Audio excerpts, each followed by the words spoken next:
The rain came down in sheets, a relentless drumming against the old wooden house that felt like a heartbeat. Nia stood at the kitchen sink, the porcelain cool beneath her palms, and watched the water turn the dirt lane outside into a river of mud. The world beyond her small clearing in the woods had dissolved into a gray, churning chaos. It was a good night to be inside, a good night for the scent of cinnamon from the stovetop and the quiet breathing of her 7-year-old daughter, Zoe, asleep in the next room. Then came the sound. It wasn't the sharp crack of lightning or the groan of a falling branch.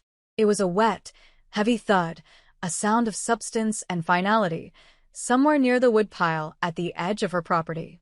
Nia's body went still. Country quiet meant you learned the rhythm of normal sounds. That was not one of them. She moved without thinking, her bare feet silent on the worn floorboards. She bypassed the phone, knowing the storm had likely killed the line hours ago. Instead, her hand closed around the handle of the cast-iron skillet she'd left by the stove.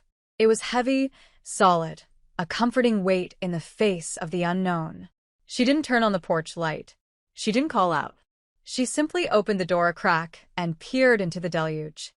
He was a heap of darkness against the paler darkness of the stacked logs. A man. For a moment, she thought he was dead, just another casualty of the treacherous backroads in a storm. But then a hand twitched, fingers curling into the mud. He was wearing a suit.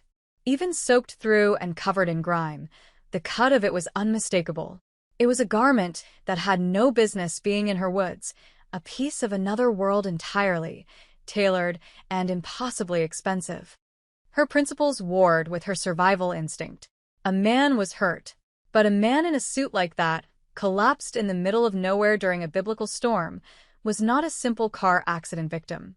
He was trouble. The skillet felt heavier in her hand. Zoe was asleep inside.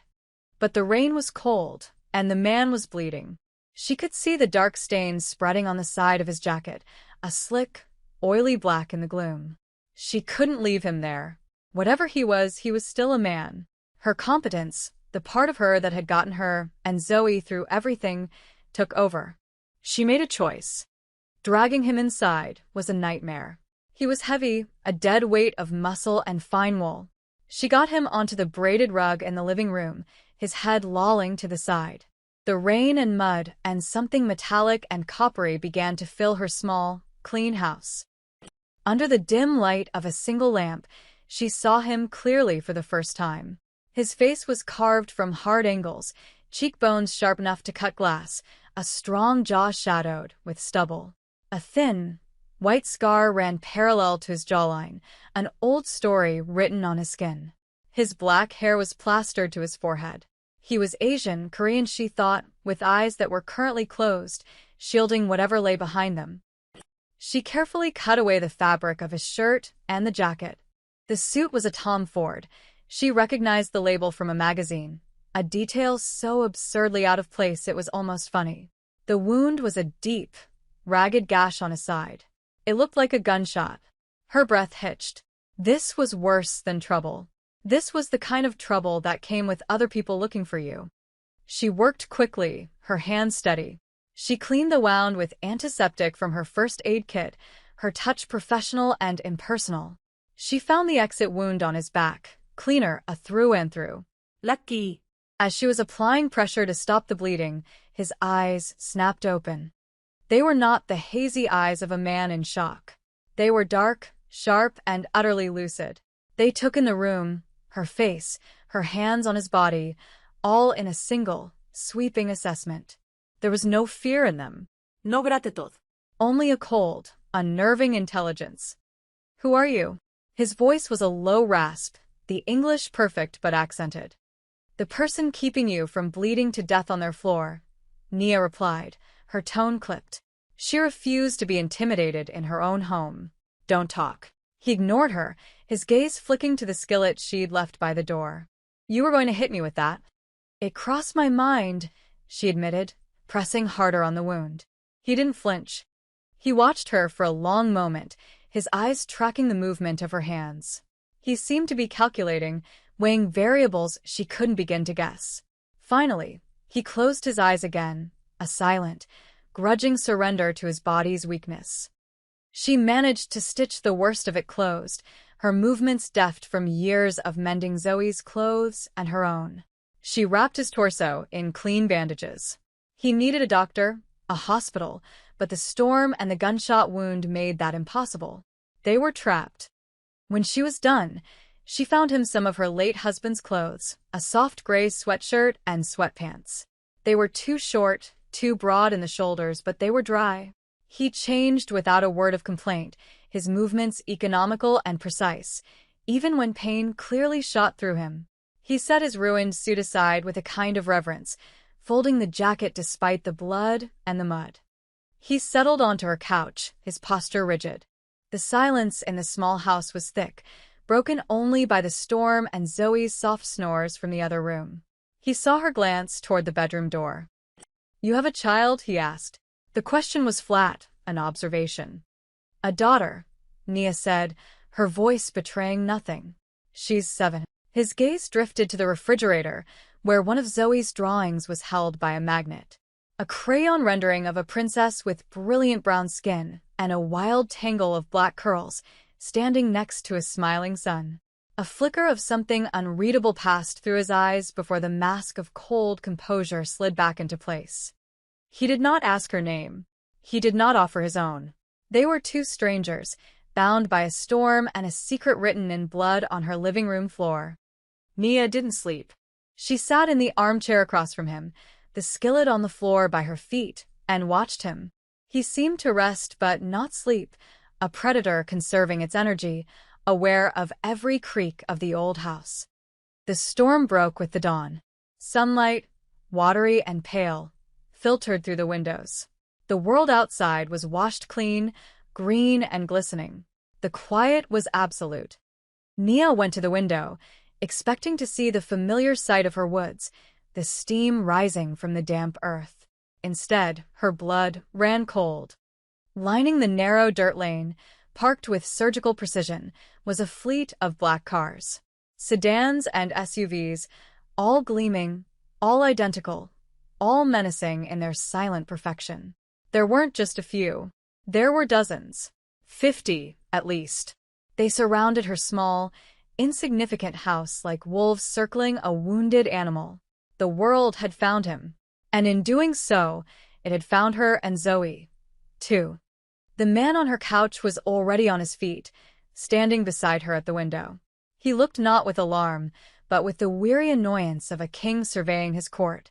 "They're mine," he said, as if that explained everything. Doors opened in unison. Men in dark, impeccably tailored suits emerged, moving with a disciplined grace that was unnerving. They fanned out, securing the property line, their faces impassive, their eyes constantly scanning. One man, older than the others, detached from the group and walked toward the house. "Stay behind me," the stranger, her patient, commanded. It wasn't a request. He opened the door before the man could knock. The older man bowed his head slightly. "Jihan," he said, his voice laced with relief and respect. "We lost you after the ambush at the bridge." Jihan. The name settled in the air. He nodded, his expression grim. "The Park family? They believe you are dead," the man, Min, replied. Their celebration was loud, but their scouts are still sweeping the area. It is not safe. Jihan's eyes cut to Nia, who stood frozen in the doorway. He saw the understanding dawn on her face, the realization of what kind of man she had brought into her home. He was not a businessman who'd taken a wrong turn. He was a target, an ambush, a war. "The woman and her child will be relocated," Min stated, his gaze dismissive of Nia. "We have a secure hotel in the city. They will be compensated." "No," Jihan said. The word was quiet, but it held absolute authority. Min's head snapped up in surprise. Jihan turned to Nia, his dark eyes boring into hers. "You need a doctor," she said, her voice barely a whisper. The scale of his world was crashing down on her, threatening to sweep her and Zoe away. "I don't trust doctors," he said flatly. "They ask questions. Questions create witnesses. Witnesses become liabilities." He paused, his gaze intense. "I learned that lesson once." I will not learn it again. In that brief admission, she heard the echo of a ghost, a woman he had failed to protect. It was the first crack in his armor. You will finish what you started. It was an order, but it was also a strange form of trust. He was choosing her over his own people. He was pulling her deeper into his world, not pushing her out. The danger was no longer an abstract concept. It was a living thing, camped on her lawn. Min's men set up a perimeter. They were ghosts in the trees, silent and watchful. Her little house, her sanctuary, had become a fortress, a gilded cage. Later that day, Min approached her with a thick envelope of cash and a set of car keys. Mr. Kwan insists you are provided for, he said, his tone professional. A car will take you and the child wherever you wish to go. You will be safe. You will forget this happened. She could take it. She could run. She could take Zoe and disappear, try to reclaim the quiet life that had been shattered the night before. But she looked past Min, through the window, to where Jihan stood on her porch, his bandaged side a stark white against the gray of the sweatshirt. He was watching the woods, his posture that of a general surveying a battlefield. She realized with a sickening certainty that leaving his orbit now would not make her safer. The Park family, whoever they were looking for loose ends. Running would make her a loose end. Staying, under the watchful eyes of 50 men and their king, was the more intelligent gamble. I'm safer where you can see the threat coming, she said to Min, pushing the envelope back into his hand. Her own words surprised her. It was a deliberate choice. She was no longer just a victim of circumstance. She was staying. Min's eyebrows rose almost imperceptibly. He looked from her to his boss on the porch, and for the first time, a flicker of something other than dismissal was in his eyes. That evening, the house was quiet again, but it was a different kind of quiet. It was the coiled silence of a predator waiting. Nia sat at her small kitchen table, a sketchbook open in front of her, the charcoal pencil in her hand moving automatically. It was how she processed the world, how she made sense of chaos. Jihan entered the kitchen, moving with a stealth that belied his injury. He stood behind her, so close she could feel the heat radiating from his body. She could smell the faint scent of sandalwood from his own cologne, which must have lingered on his skin, mixed with the clean, sharp scent of the antiseptic she'd used. Her pencil stilled on the page. He leaned forward slightly, his gaze on her drawing. It was a sketch of the woods outside her window, but she had captured the tension, the feeling of being watched. The trees looked like silent sentinels. You see things others miss, he said, his voice a low murmur near her ear. Nia's breath caught. She turned her head, and her face was only inches from his. His eyes weren't cold now.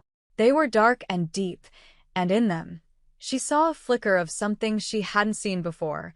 Not calculation, not command, but a raw, unguarded curiosity. He was looking at her, Nia, not just the woman who had patched him up. The air between them grew thick, charged with unspoken words. The silence was not empty. It was filled with the weight of her choice and the terrifying possibility of what it meant. The fragile peace of their gilded cage was shattered by a single, sharp report. A high-velocity crack that was instantly followed by the sound of the living room window exploding inward. Glass sprayed across the floorboards. Nia's heart seized. Zoe. But Jihan was already moving.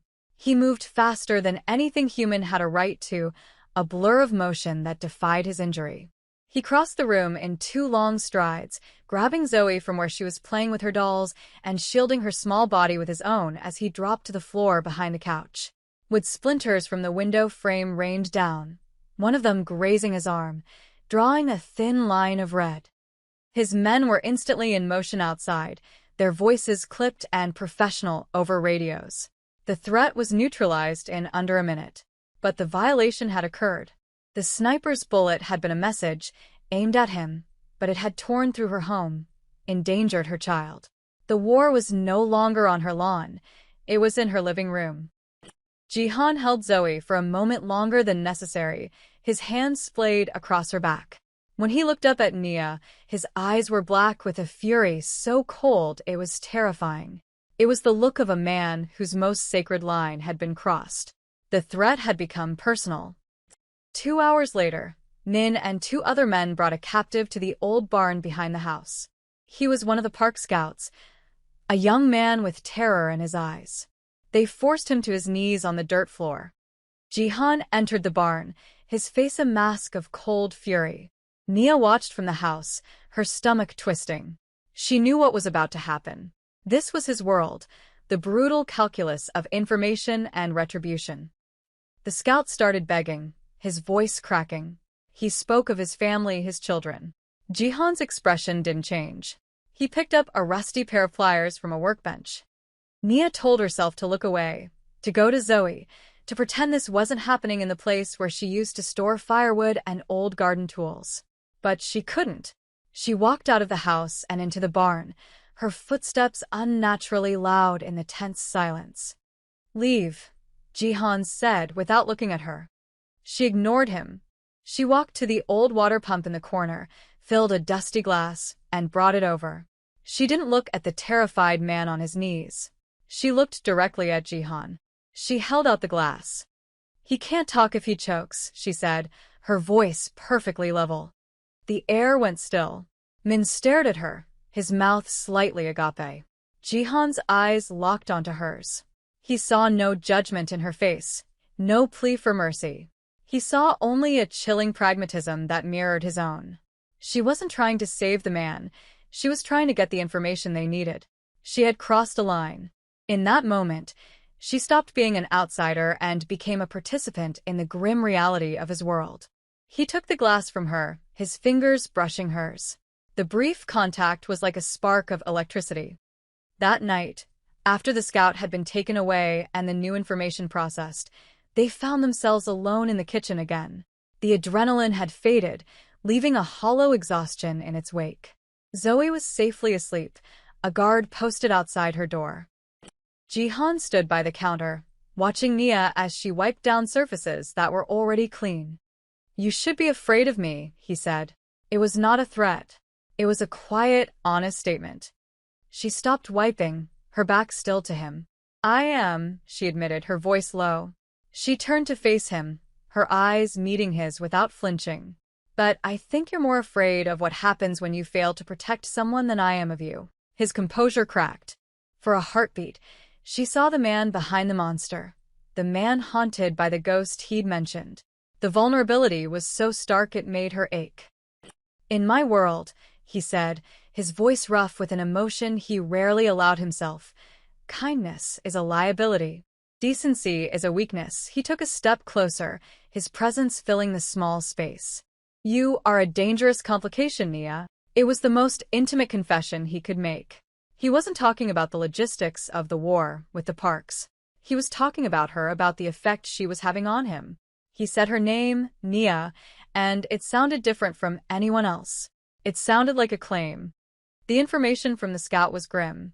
The Parks knew a woman and child were in the house with him. They had identified her. The next message that came wasn't a bullet. It was a text to Min's phone, forwarded to Jihan. It was a photograph, taken from a distance, of Zoe's elementary school playground. The message was simple. Loose ends. The enemy was no longer targeting him. They were targeting her. "I'm leaving," Jihan announced the next morning. The finality in his tone was absolute. "My presence here is what endangers you. I will draw them away. Min and a team will stay. They will guard you and Zoe until this is over. You will be safe." He was trying to put her back in a box, to label her as a civilian to be protected. He was trying to undo her choice to stay, to undo the moment in the barn. Nia looked at the picture of her daughter's school on his phone, and then at him. The life she knew was already a ghost. Hiding in her house, waiting for his war to end, was not safety. It was a death sentence. "No," she said. The word was quiet but unyielding. "They aren't just after you anymore. They're after me, to get to you. Your fight is my fight now." She took a breath, the enormity of her own words settling over her. "Where you go, we go." Jihan stared at her, a storm of conflict in his eyes. Everything in his brutal, disciplined world screamed that she was right. She was no longer a civilian. She was a target, and the only way to protect a target was to keep it by his side. The plan was a high-stakes gamble. A convoy of 5 identical cars would leave the property, heading east. One would be a decoy, carrying a man of Jihan's build. Jihan, Nia, and Zoe would be in the third car, driven by Min. The Parks would take the bait, ambush the convoy, and Jihan's hidden forces would close in behind them, a hammer to their anvil. It almost worked. The ambush was sprung exactly as predicted. But as chaos erupted on the main road, one of the Park's cars, smarter or luckier than the rest, broke off, realizing the deception. It came after them, tires screaming on the asphalt. Min swerved, pushing the sedan to its limits on the winding country roads. A bullet shattered the back window. Min grunted, his shoulder jerking as a shard of glass sliced his arm. The car fishtailed. "There," Nia shouted, pointing. "Turn here." It was a narrow service road, barely more than a dirt track, hidden by overgrown bushes. It wasn't on any map. It was a road she knew from years of exploring these woods, a shortcut to the old reservoir. Min wrenched the wheel. The car plunged onto the track, branches scraping against the sides. They were bouncing, jostled, but they were hidden. They could hear the pursuing car roar past on the main road. Her knowledge, her life in this forgotten place, had saved them. She hadn't been a passive passenger. She had changed the outcome. She had saved him back. The aftermath was quiet. The Park family was broken, its leadership captured or eliminated in the failed ambush. The war was over. They were in a penthouse apartment overlooking the sprawling lights of Seoul. The contrast to her wooden house was so stark it felt like another planet. Zoe was asleep in a bedroom with a bed bigger than Nia's entire living room, watched over by a discreet female guard. Nia stood by the floor-to-ceiling windows, looking out at the river of light that was the city. Jihan came to stand beside her. A fresh cut from the chase marked his cheekbone. "Min told me to leave you at the house," he said, his voice low. He didn't look at the city, he looked at her. "He said you were a liability. A loose end to be sanitized once I was clear." Nia's heart tightened, but she wasn't surprised. It was the logical move. The ruthless move. He finally turned his gaze to the window, watching the endless stream of headlights below. He was wrong. He turned back to her, and his eyes, for the first time, were stripped of all their armor, all their calculation. They were just the eyes of a man who had been dragged back from a ledge. "You are not the weakness in my life, Nia. You are the only part that makes sense." It wasn't a declaration of love. It was something heavier. An acknowledgement. A truth that had cost them both everything to uncover. Her old life, the quiet and the peace, was gone forever, a casualty of his war. His solitude, the cold, safe fortress he had built around his heart, had been breached. He reached out, his hand moving with a slow, deliberate grace. She expected him to touch her face, to take her hand. Instead, his fingers, impossibly gentle for a man of such violence, brushed a stray curl from her temple and tucked it behind her ear. The light brush of his skin against hers was more potent than a kiss. It was a brand, a promise and a warning.